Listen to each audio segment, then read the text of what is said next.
Thank you very much. General Wittmann, please.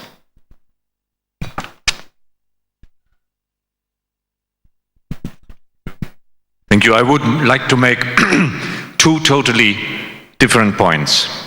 The first one, sometimes NATO shoots itself in the foot.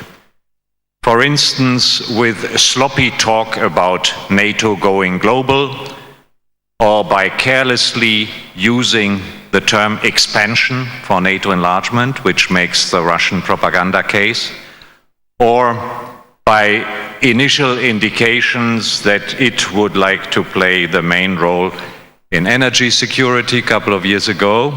And here I come to my point, in not having prevented the impression that in the comprehensive approach, NATO, wanted to coordinate all others instead of coordinating with others. And to be very frank and perhaps a little bit rude, if I hear the Secretary General in Munich and you, Mrs. Quanroth, say that NATO should be the hub of the international security system, then to my ear that rings the same way. I think that would be a flawed concept and it would make others critical, nervous, suspicious of NATO wanting to be the main organization. So I wanted to flag this point. Secondly, on reassurance, I do not want to argue how many sides reassurance has. Certainly the re-engagement of Russia, as I pointed out this morning, and reassurance and plus the pertinent concrete protection and crisis management preparations to Zazimut is important, but also the indivisibility of security and solidarity expressed by the interest in what concerns other allies, and not in condescending statements, as I said this morning, that they should change their perception of Russia, that they should not always think about the worst case, etc.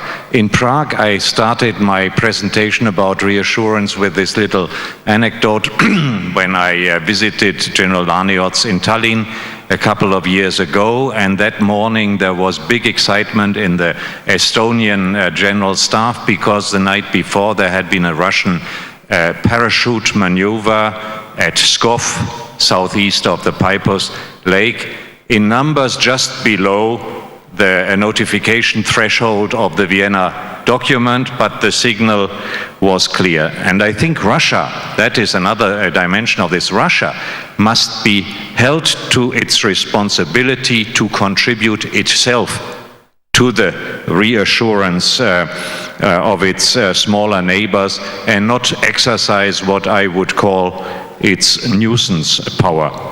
Ron's book about the little war that shook the world gives a multifaceted picture of what contributed to the war in August 2008, mistakes on many sides, but what I find most telling is how Russia over years used its leverage, telling Georgia, either you give up your interest in moving west, or you will see what happened. And as I said this morning, yes, there is some self-criticism in place, would be in order on our side for some mistakes we made vis-à-vis Russia. But I think we must also clearly let Russia know what alleged security interests we find legitimate and which not.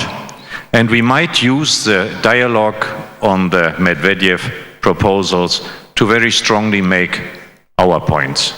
I think some seem to be afraid of these proposals, and of course I am against the treaty idea. It smacks of Gromyko several decades ago, but did not also the Helsinki Final Act with its very positive outcome date back to originally Soviet proposals, of which many in the West were very scared. That's true. Thank you so much. All right, we have a There was a suggestion that we maybe end a bit earlier, we have a coffee and then move to the last panel because we are getting slowly but surely tired. The question here, well, you sir, you wanted to ask a question. I'm the ambassador of Romania here in Warsaw. I just want to ask you, just if you can maybe Ron say a few words about, in practical terms, how you do this strategic reinsurance for the Central and Eastern Europe in more practical terms. And one quick for Pam. What are your expectations, and if there is a calendar of meetings with Lady Ashton and Washington leaders in the future? Security issues being of our interest today.